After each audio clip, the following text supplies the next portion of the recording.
Oh, man, brutal.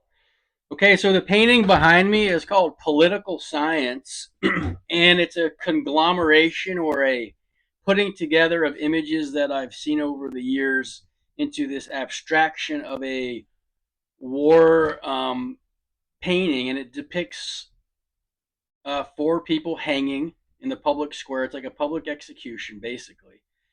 You got the intellectual here. Um, you got the Jewish guy here. You got the war. You got the criminals and maybe the gypsies. I'm doing this thing horizontal, but I don't know. You got the gypsies here, and you got the communist Russians here. You essentially got all the elements in Europe that they were trying to kill, and they're hanging. The intellectual guy over here is the important one because he's the one that's always causing all the trouble. He's smoking his pipe. Let's see if you could see this. Sort of smoking his pipe. He's got the ding a ling a ling long, the ding a ling a ling long out there. They all got their ding a ling a ling longs going out there, because they got something to prove, something to hide. So the intellectual is there causing a bunch of trouble. He's getting all the younger people, the less intelligent people out there, uh, you know, as activists, protesters, rabble rousers. He's claiming that he's going to be independent from the government because he knows a lot, but he's really helping the government. You can't beat the house. I'm trying to articulate myself because I'm essentially a visual artist, but I think I need to speak about what I do, why I do, and my process because I think it's important. The communists, they were trying to kill as an enemy. You got the gypsies who were the illegal immigrants of the time. Essentially, these are all sort of just essential things.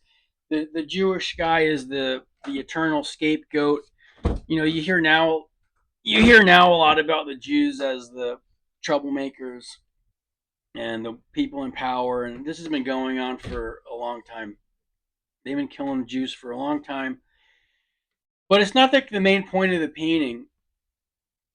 The main point of the painting is to get a feeling out, a sense of something, because there's no truth in the world we're living in. There's no objective truth. There's um, no moral right or wrong. There's criminal right or wrong. If you do something criminally wrong, there is law and order, and you will get arrested for stuff. But that doesn't mean that the public has a moral compass. There's no moral right or wrong. There's no truth.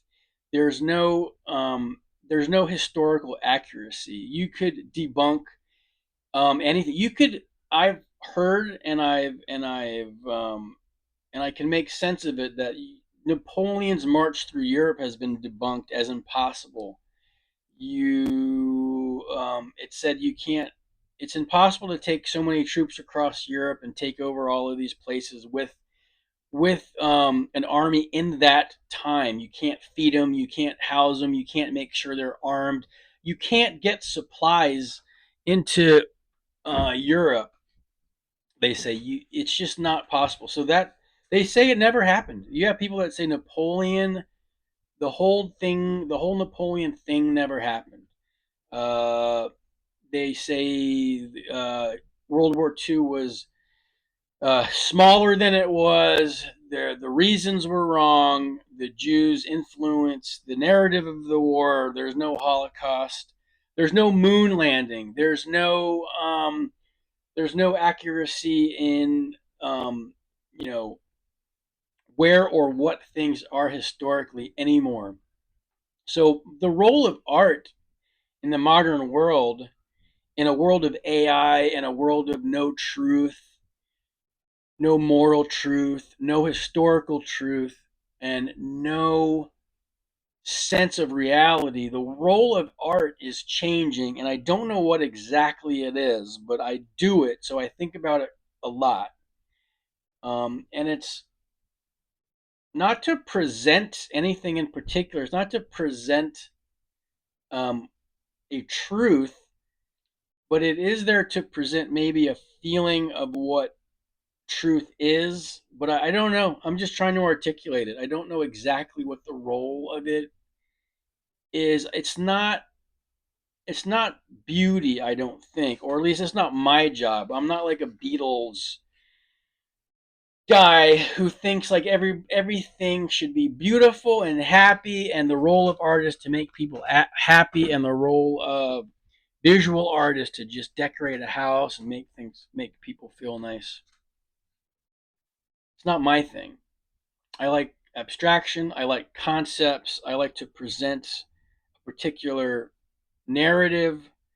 When I say narrative, it's not an agenda driven narrative. It's like a story. I'm creating a story through paintings.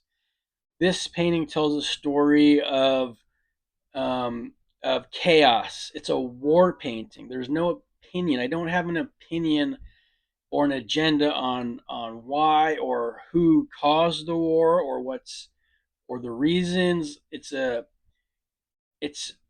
presentation of chaos that manifests itself in it manif- chaos manifests itself in war and in people's daily lives.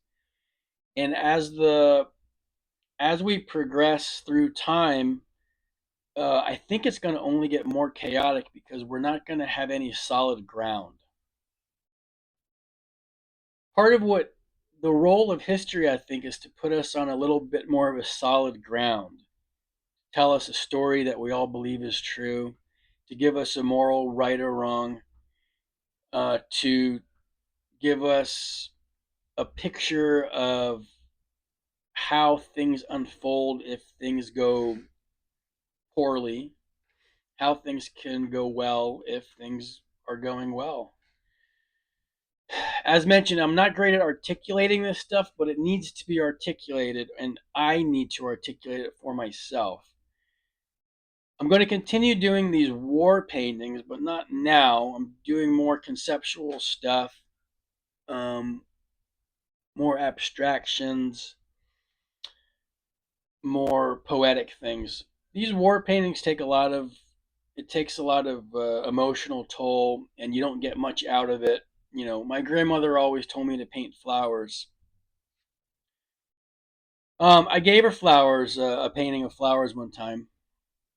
I mean, it's still sort of got put aside like most art. So I decided at some point to just make some serious pieces that aren't exactly home home decor. They serve a purpose. I'm gonna do a quick painting on this piece of marble. Um, Sort of the mood I'm in. You know, I like to paint little skulls because at the end of the day, our main everybody's main thing is that we're gonna die. We know we're gonna die. We don't know when. We don't know how, but it's coming, and it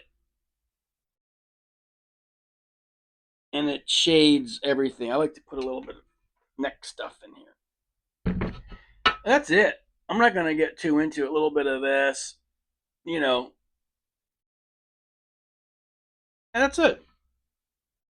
I was gonna paint a little bit of. I was gonna put another line in there, but it doesn't need it. This thing doesn't need anything else. There it is.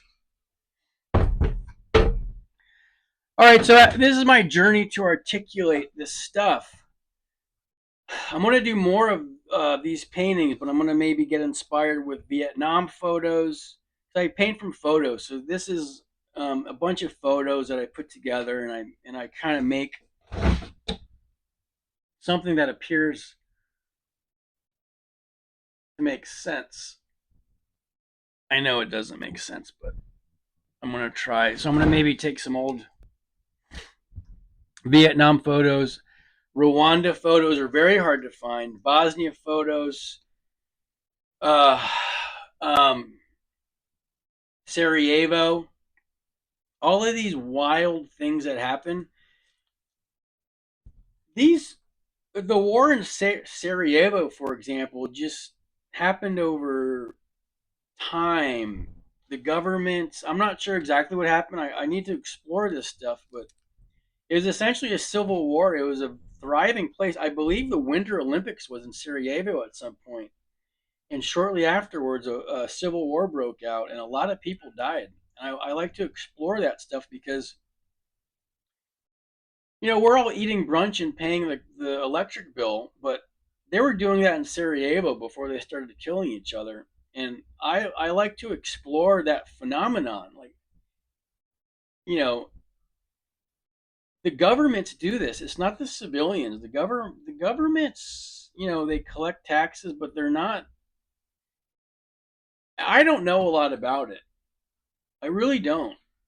But something sinister certainly happens within these governments. Whatever's happening now in the world, these are governments against government. I've been to these places. A lot of these places in the Middle East, the people are just living their lives.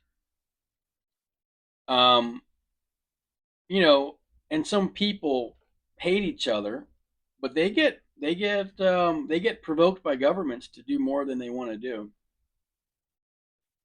Anyway, I'm not going to pontificate. I'm not.